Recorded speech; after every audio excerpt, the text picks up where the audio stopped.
Well, welcome to our morning meditation and welcome to a new year. I hope your Advent was fruitful. I hope your Christmas was a time to connect with the people you love. Well, this week, we turn our attention, as we do when the calendar turns, to the year before us and who we will be becoming in this new year. We continue the practice of self-examination that we were focusing on during Advent, looking at our interior worlds, looking for ways, here now small doable ways, we can make a difference in the world around us. Beginning, as we must, with our own thoughts, our own emotions, the interior postures that we take to the world around us, because that's where change begins. It begins with us wrestling with the habits and the thoughts and the feelings that go on in our inner worlds. Well, during Advent, we explored how the word antidote can help us explore our inner worlds, because in the lesson, Oneness People in a Two-ness World, we used that term, anti-shame, anti-humiliation, anti-judgment. How can we act as anti-venom to the poison of division? In ways, here now small doable, how can we act toward others to treat the division that besets us? And what's the interior work that we must do to be able to act in those ways authentically? So you'll want to pause the recording and get something to write with, because once again, we're going to do a practice that's best done with something to write with. And once you have that, let's relax together and breathe again. A breath in, relaxing as we breathe out.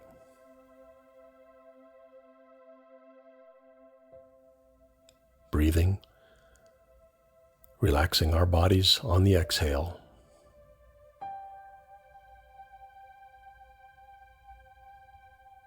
Breathing and relaxing.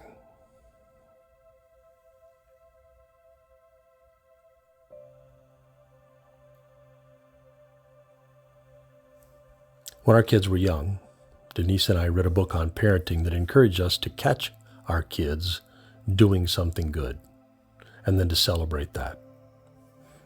It's falling off a log territory to catch our kids when they're misbehaving, but looking out for, watching for, and catching them when they're doing what is good. Well, that's also an important antidote to division. Finding those people, the ones we're divided from, doing good. Because as we explored in the lesson, they carry the same inner light that we do. They are not only their bad behaviors, they are not defined by their worst days, their worst behaviors. They are not their anxiety acting out. They, like every one of us, are carriers of the inner divine, the breath of God, we say. So take a moment and allow to come to mind some person from whom you feel divided. Maybe you need to start with a mild division, not the most difficult person, because this is a process of growing into. Can you imagine a person from whom you feel divided? Can you imagine the good that they do? And could you imagine catching them while they were doing it?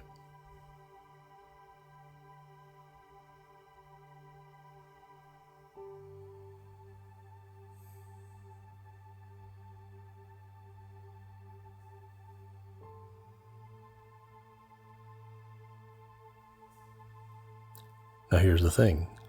To do that, to catch someone doing good, we have to notice them. We have to move beyond our brain's tendency to edit them out of our attention, edit them out of our awareness. When we tend to, as we do, define the other in our minds as beyond redemption, as not worthy of our thoughts, sometimes we just have to shut them out. And if the division is painful enough, if the harm that has been done is painful enough, sometimes that's all we can do. That's where we are, and we can do no more. But sometimes we can. We can stretch ourselves. And so that's our question this morning. Can you? Can you see the good in the person from whom you feel divided?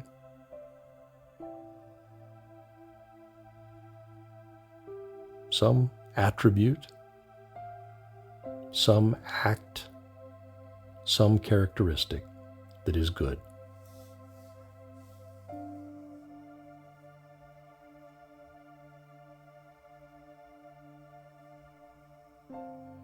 Maybe a little work, so pause the recording. Do an inventory. Do an examination. Is there good there to be found?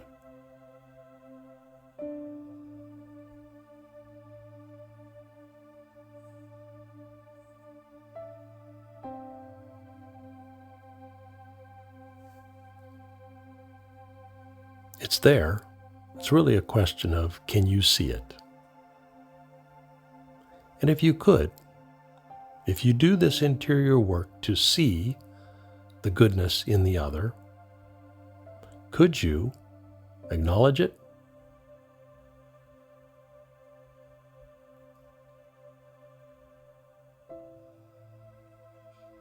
Could you say out loud, "Thank you for doing that. That was kind." Could you say out loud, "I appreciate that. It was really helpful." Could you say, "I see you did X. That was very thoughtful. Thank you." Can you imagine a place where you could do that, acknowledging, catching someone in their goodness this week? If anything comes to mind, write it down. Maybe make yourself a reminder. Sometimes helpful to imagine where you might be when it happens. The context, the day, the conversation. Can you catch someone you feel divided from being more than the thing that divides you? Also being good or kind or capable or helpful.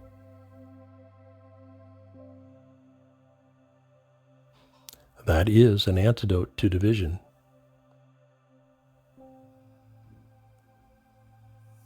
Pause if need be. See if something comes up for you.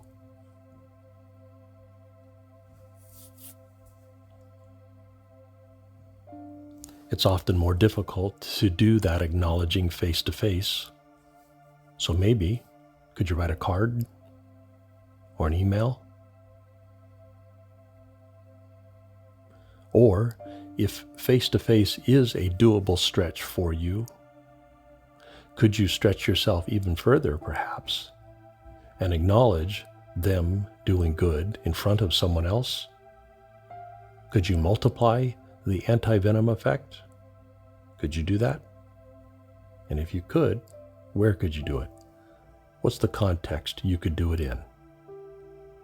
Write that down. Acknowledging.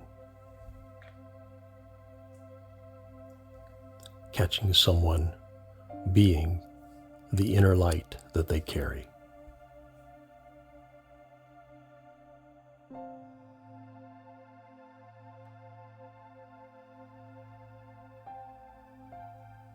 And so, indwelling divine, may we be agents of healing in our divided worlds.